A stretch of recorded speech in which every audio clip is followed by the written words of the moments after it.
In the beginning, there was the creek and its canyon. During the mid-19th century, prospectors panned the waters of the creek from Auraria, or Denver, up into the mountains looking for color, but it always came out clear. So it became known as the Clear Creek. Then one day, a fellow named George, who had come all the way from Kentucky to make his fortune, was poking idly in a crevice while his mule grazed nearby. George was curious, but he was also dejected. He had just about exhausted his resources, and he had nothing to show for it. He was afraid that he would have to get a real job in somebody else's mine. Then he noticed that the stuff he was poking idly at looked a lot like gold ore. So he staked a claim, and in no time George had resources. And the flat where his mule had been grazing became a town. George's Town, of course, or Georgetown as we know it today. And the canyon west of Georgetown soon became littered with claims all the way up to the developing town of Silver Plume. No more gold, as it turned out, but tons of silver. And of course, all of this activity required a railroad. But there was still the canyon, and it was very narrow and very steep. Silver Plume was just 2 miles west of Georgetown, but it was 638 feet higher. This was an average grade of 6%, and no railroad then or now can operate on a 6% grade. But the talented engineers employed by the railroad company figured that if they could somehow cram 4.5 miles of track into that 2-mile-long canyon, they would end up with a mere 3.5% grade. Piece of cake.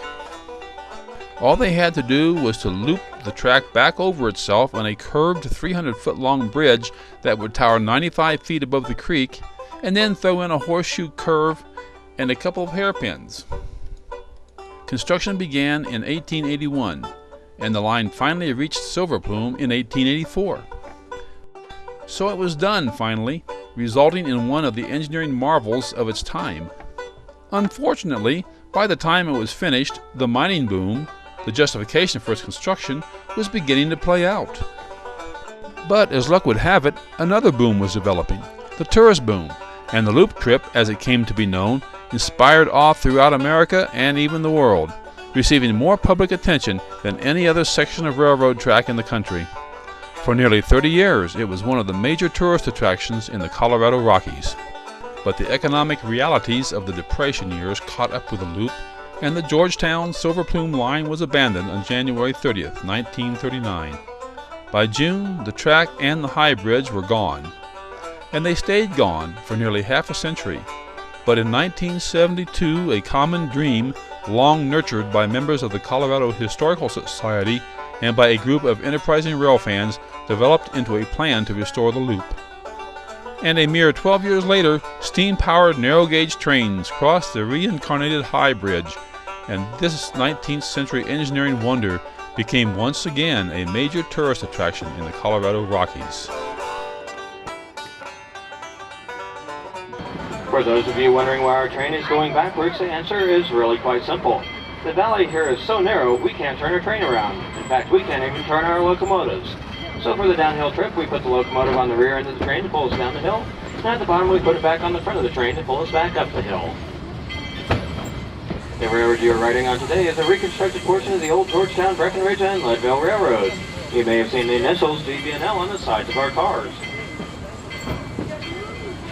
The first railroad in this area was the Colorado Central Railroad that began construction near Denver in 1870. It came west following Clear Creek, passing through the towns of Arvada, Golden, Idaho Springs, and finally reaching Georgetown in 1877. Shortly thereafter, the GB&L was formed to build a connection that would come up the mountain through the town of Silver Plume, tunnel under the Continental Divide near Loveland Pass, and drop into the rich mining towns of Breckenridge and Leadville. Passenger business dwindled, and in 1927, the railroad gave up passenger service altogether. This line was abandoned in 1939, and the rails and bridges from Silver Plume East were taken up and sold for scrap. From the scenic overlook on I-70, about halfway between Georgetown and Silver Plume, we get a panoramic view of almost the entire line. The only part we can't see are the Silver Plume station, which is out of sight around this knoll, and the Georgetown station, which is hidden by the trees down below. You can follow the grade because it shows up as either a dark line in the trees or a light line along the hillsides. By now, we are about here in the video journey on the upper level of the horseshoe curve. We will proceed around the lower level here, and then across the first trestle and around the first hairpin curve before stopping at the Lebanon Mine Station. The train will stop here to let off and pick up passengers who choose to include a visit to the mine in their journey. As the train leaves the Lebanon Mine Station, it will make its second crossing of Clear Creek. As we pan around, we can see some of the mine buildings and tailings below us.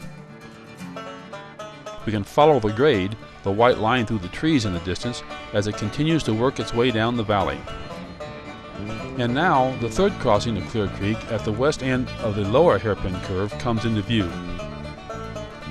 In the distance, we see the High Bridge, or Devil's Gate Viaduct. And beyond that are the rooftops of Georgetown. The original Georgetown station is still at its original location down in town, but the reincarnated railroad ends in the trees just below the trestle.